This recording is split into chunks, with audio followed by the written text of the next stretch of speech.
revoir, bye bye, ciao, hello, ilalihai. 2015, le Jordanais à vous mettre le baromètre du bonheur en bas-relief. Ça a commencé hardcore avec les attentats de Charlie Hebdo. Premier coup de com' de l'État islamique, premier coup de blues. On n'avait pas encore enterré nos 17 morts qu'on a commencé à déconner. Le 11 janvier, on criait.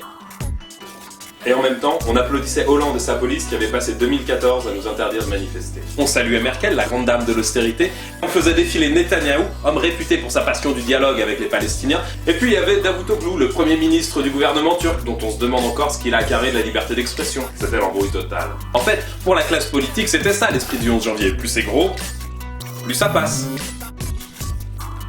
Mais quelques jours après, un vent du Sud venait nous redonner un petit peu d'espoir. Tsipras venait presque d'obtenir la majorité au Parlement grec. Merkel n'avait qu'à bien se tenir. En fait, il n'y avait pas trop d'illusions à se faire sur l'avenir de la Grèce.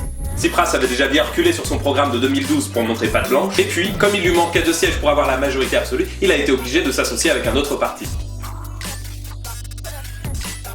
La suite, vous la connaissez, et si vous avez oublié, on se retrouve en juillet.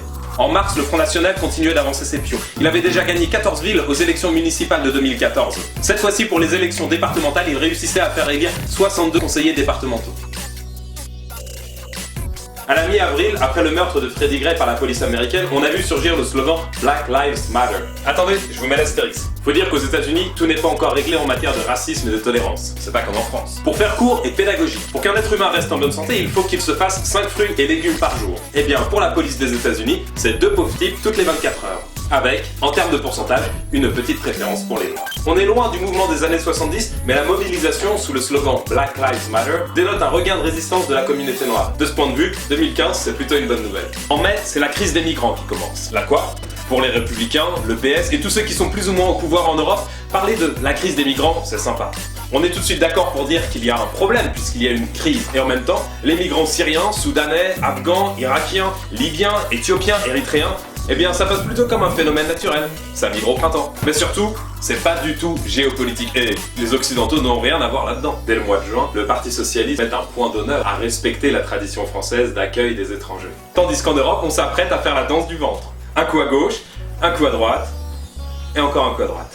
Fin juin, début juillet, la PHP, vous savez, ceux auxquels on a payé un concert gratuit pour avoir sauvé des vies après les attentats du 13 novembre, à ce moment-là, l'ambiance était un petit peu moins fraternelle. Il s'agissait plutôt de leur retirer des jours de repos pour se faire un petit peu plus de fric sur leur dos. Leur mouvement de grève a mis un gros coup de pression sur le gouvernement qui a été obligé de reporter de plusieurs mois la réforme, et pour le moment, la réforme est toujours pas appliquée. Le 5 juillet, Tsipras organisait un référendum pour savoir si le peuple grec acceptait les termes du plan d'austérité de la Troïka. Une fois encore, les résultats le donnaient vainqueur, mais c'était pour mieux appliquer les nouveaux plans d'austérité.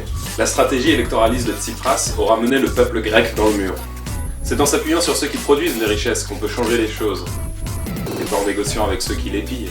Au mois d'août, tout le monde avait les pieds dans l'eau, ceux qui venaient d'avoir leur paye, ceux qui voulaient avoir la paix, et ceux qui avaient ni l'un ni l'autre. En tout cas, c'est ce qu'on raconte. Paris-Plage, ça permettrait enfin aux pauvres de se dorer la queue. Moment idéal pour Hidalgo d'organiser Tel Aviv sur scène, histoire de faire comprendre que Israël, eh bien, ce n'est pas seulement des tanks, des colonies et des opérations militaires, mais c'est aussi des galettes peace and love. Le 4 septembre, la photo d'Highline faisait le tour de la presse mondiale.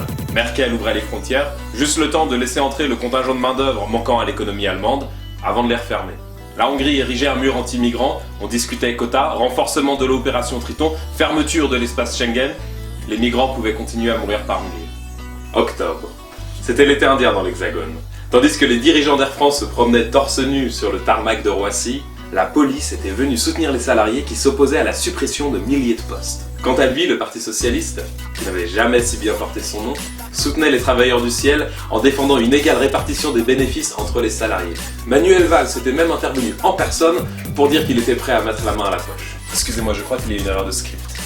Octobre toujours, l'Afrique du Sud venait d'être élue capitale mondiale des luttes en 2015 et voyait surgir le plus important mouvement social depuis les événements de Soweto en 1976. Aujourd'hui, l'Afrique du Sud, c'est plus l'apartheid, mais ça reste le pays le plus inégalitaire au monde, où les Noirs sont toujours très majoritairement les plus pauvres. C'est dans ce cadre-là qu'un mouvement étudiant a démarré en octobre pour s'opposer à l'augmentation des frais de scolarité. Le mouvement fut massif, le gouvernement recula, un point pour 2015. Novembre déjà, et les 130 morts de Paris et Saint-Denis. L'État islamique répliquait au bombardement de l'État français en Syrie. La barbarie allait s'ajouter à la barbarie. La leçon de 2003, l'invasion de l'Irak par les États-Unis, était déjà oubliée, et la France rentrait en guerre. On menait une guerre qui n'allait rien arranger. Valls et Hollande proclamaient l'état d'urgence pour s'assurer que tout le monde ferme sa bouche. Décembre, élection régionale. Moment de grâce pour Marine Le Pen qui n'a même plus besoin d'éructer. Nous vivons dans un système UMPS. La droite et la gauche se rabibochent une nouvelle fois pour que les idées d'extrême droite ne gouvernent pas le pays. Raté. Certes, le FN ne dirige aucune région, mais les idées du Front National sont bien là, à la tête de l'État. À la suite des attentats, Hollande et toute sa clique défendent la déchéance de nationalité et maintiennent leur cap de répression.